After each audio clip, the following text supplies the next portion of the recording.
కృష్ణా జిల్లా గన్నవరం నియోజకవర్గంలో కూటమి ప్రభుత్వంలో అసంతృప్తి జ్వాలలు బయటపడ్డాయి.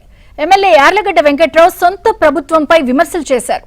ఎన్నికల్లో కష్టపడిన వారిని కాదని కోట్ల రూపాయల విరాళాలిచ్చే కాంట్రాక్టర్లకు పారిశ్రామికవేత్తలకే ప్రభుత్వం పెద్దపీట వేస్తోంది అంటూ ఆయన చేసిన ఘాటు ఆరోపణలు టీడీపీలో దుమారాన్ని లేపాయి. అయితే బాధ్యతాయుతమైన విప్ పదవిలో ఉండి ఇలా బహిరంగంగా మాట్లాడటంపై పలువురు సీనియర్ టీడీపీ నేతలు అభ్యంతరం వ్యక్తం చేస్తున్నారు.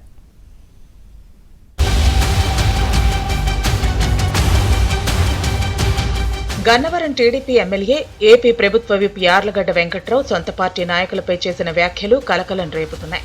తనకు టీడీపీకి వ్యతిరేకంగా పనిచేసిన వారు ఇప్పుడు టీడీపీ అని చెప్పుకుంటే ఎలా అన్నారు. పార్టీ కూడా వారికే ప్రాధాన్యత ఇవ్వడంపై ఆయన ఆవేదన వ్యక్తం చేశారు. కొంతమంది టీడీపీ నేతలు వల్లభనేని వంశీకి అనుకూలంగా పనిచేస్తూ పార్టీకి నష్టం చేస్తున్నారని యార్లగడ్డ వెంకట్రావు వారిని దూరం పెట్టారు.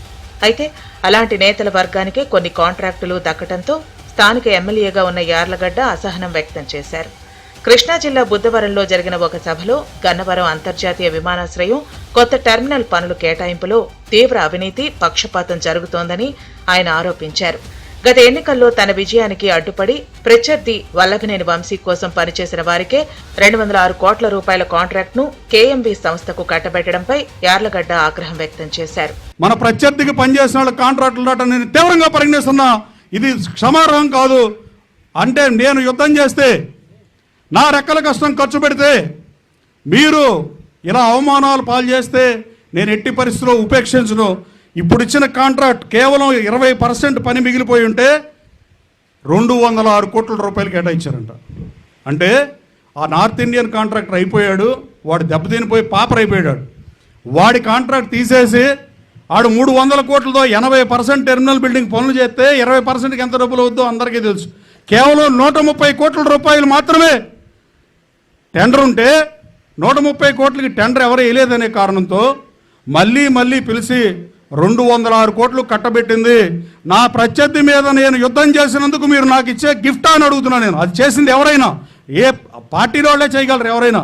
కానీ అలాగే అంటే మనం యుద్ధం చేస్తే ప్రతివాడు మేము పార్టీ అని, మేము పార్టీ, అసలు నన్ను ఏ రోజు ఎవడో కలవనాడు పార్టీ ఎలా అవుతాడో నాకు నిజంగా అర్థం కాని పరిస్థితి. అయితే ఎమ్మెల్యే యార్లగడ్డ చేసిన వ్యాఖ్యలు రాజకీయంగా కలకలం రేపాయి. బాధ్యతాయుతమైన పదవిలో ఉండి అలా ఎలా మాట్లాడతారని కొందరు టీడీపీ నేతలు ప్రశ్నిస్తున్నారు. ప్రభుత్వ విప్ హోదాలో ఉన్న యార్లగడ్డ వెంకట్రావుకు నేరుగా ముఖ్యమంత్రి చంద్రబాబు, మంత్రి నారా లోకేష్ ను కలిసి ఫిర్యాదు చేసే అవకాశం ఉన్నా ఇలా బహిరంగంగా వ్యాఖ్యలు చేయటం సమంజసం కాదని అంటున్నారు.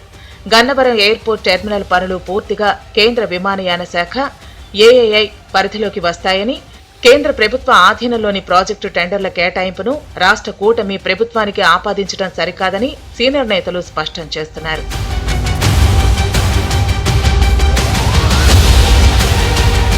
రెండు 2024 ఎన్నికల ముందే యార్లగడ్డ వైసీపీని వీడి టీడీపీలో చేరారు. పార్టీ ఆయనకు టికెట్ ఇచ్చింది. భారీ మెజార్టీతో గెలిపించడంలో కీలక పాత్ర పోషించింది. విప్ పదవిని ఇచ్చి గౌరవించింది. అంత ప్రాధాన్యత ఇచ్చినందుకు కృతజ్ఞతగా ఉండాల్సింది పోయి ఏడాదిన్నర తిరక్క ముందే ఇలా బ్లాక్మెయిల్ రాజకీయాలకు దిగటం సరికాదని స్థానిక పాత తరం టీడీపీ కార్యకర్తలు ఆగ్రహం వ్యక్తం చేస్తున్నారు.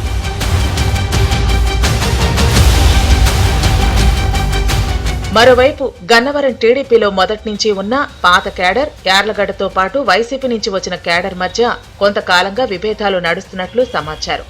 ఈ కాంట్రాక్టుల వివాదం సాగుతో యార్లగడ్డ తన అసంతృప్తిని వెళ్లగక్కారని భావిస్తున్నారు. త్వరలోనే గన్నవరం కార్యకర్తల విస్తృత స్థాయి సమావేశం ఏర్పాటు చేస్తానని ప్రకటించడం చర్చనీయాంశంగా మారింది. దీనిపై టీడీపీ అధిష్టానం స్పందించి వివాదాన్ని ఆదిలోనే పరిష్కరించుకుంటే గన్నవరం టీడీపీలో ముసలం మొదలయ్యే అవకాశం ఉందని రాజకీయ విశ్లేషకులు అభిప్రాయపడుతున్నారు.